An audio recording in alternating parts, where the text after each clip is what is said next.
ঊনকোটি কৃষি বিজ্ঞান কেন্দ্রের উদ্যোগে কৈলাসহরের চণ্ডীপুর ব্লকের নিকটবর্তী কৃষি বিজ্ঞান কেন্দ্র প্রাঙ্গণে আঙ্গুর চাষ বিষয়ক একদিনের মাঠ ভিত্তিক সচেতনতামূলক কর্মসূচি অনুষ্ঠিত হয়। একই সঙ্গে নাবার্ডের অর্থায়নে বিভিন্ন জাতের আঙ্গুরের মূল্যায়ন ও জনপ্রিয়করণ প্রকল্পেরও আনুষ্ঠানিক সূচনা করা হয়।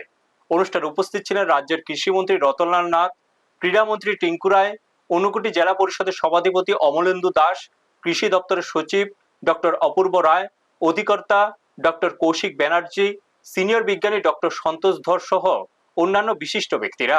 অনুষ্ঠানের উদ্বোধন করেন কৃষিমন্ত্রী রতনলাল নাথ। অনুষ্ঠানের আগে দুই মন্ত্রী ও কৃষি দপ্তরের আধিকারিকরা আঙ্গুর বাগান পরিদর্শন করেন। তারা গাছ থেকে আঙ্গুর সংগ্রহ করে ফলের গুণগত মান যাচাই করেন। অনুষ্ঠানে বক্তব্য রাখতে গিয়ে ক্রীড়ামন্ত্রী টিঙ্কু রায় বলেন, রাজ্যে বিভিন্ন এলাকায় এখনো প্রচুর জমি অনাবাদী অবস্থায় পড়ে রয়েছে। ওই জমিগুলিকে চাষের আওতায় এনে উৎপাদন বাড়ানোর জন্য তিনি কৃষকদের প্রতি আহ্বান জানান। কৃষির প্রসারে আধুনিক প্রযুক্তি ও নতুন ফসল চাষের উপর গুরুত্ব আরোপ করেন তিনি। এদিন দুই মন্ত্রীর হাত দিয়ে কৃষকদের মধ্যে বিনামূল্যে পাওয়ার টিলার সহ বিভিন্ন কৃষি সহায়ক যন্ত্রপাতি বিতরণ করা হয়। কৃষিমন্ত্রী রতনলাল নাথ তারা বক্তব্যে বলেন, ঊনকোটি জেলার জন্য এটি একটি গর্বের ও আনন্দের দিন। কৈলাসহরে সফলভাবে আঙ্গুর চাষ সম্ভব হয়েছে, যা একসময় অনেকের কাছে অকল্পনীয় ছিল। তিনি বলেন, এখন থেকে রাজ্যের কৃষকরাও বাণিজ্যিকভাবে আঙ্গুর চাষে এগিয়ে আসতে পারবেন এবং কৃষি দপ্তর তাদের সব ধরনের সহায়তা প্রদান করবে। মন্ত্রী আরো জানান, ইতিমধ্যে ঊনকোটি জেলার 50 জন কৃষককে আঙ্গুর চাষের উপর বিশেষ প্রশিক্ষণ দেওয়া হয়েছে। তিনি বলেন, এই সাফল্যের পেছনে ঊনকোটি কৃষি বিজ্ঞান কেন্দ্রের কৃষি বিজ্ঞানী ডক্টর রতন দাসের গুরুত্বপূর্ণ ভূমিকা রয়েছে। অনুষ্ঠানে উপস্থিত কৃষক ও কৃষি বিশেষজ্ঞরা আশা প্রকাশ করেন, এই উদ্যোগের মাধ্যমে ঊনকোটি জেলায় আঙ্গুর চাষের প্রসার ঘটবে এবং কৃষকদের আয়ের নতুন পথ উন্মুক্ত হবে। ব্যুরো রিপোর্ট, নিউজ তৎকাল 24।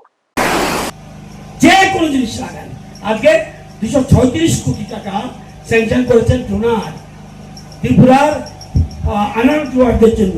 এবং কোথায় আনারস হয়? বেশিরভাগ ট্রাইবেল বেল্টে সমস্ত জনজাতিরা আজকে আনারস চাষি, তাদের আজকে আগামী দিনে অর্থাৎ এখানে উৎপাদন করে এখানে প্রসেসিং সেন্টার করে আমরা মার্কেটিং করব, ব্র্যান্ড করব।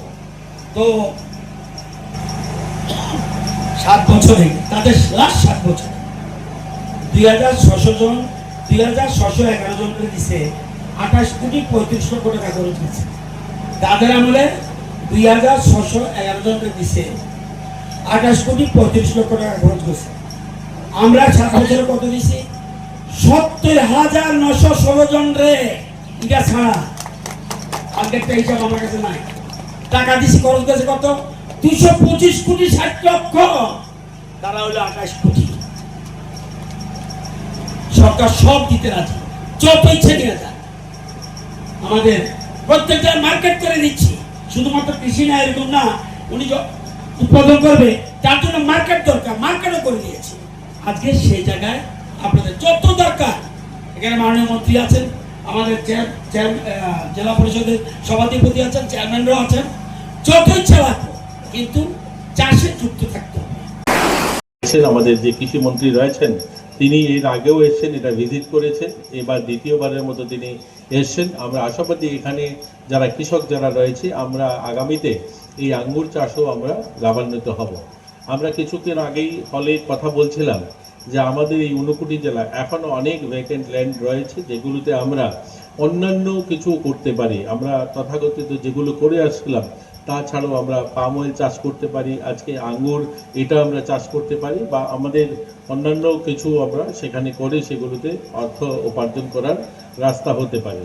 আজকের দিনে সরকার আমাদের কৃষক যারা আছে তাদেরকে বিভিন্নভাবে সাহায্য করছে।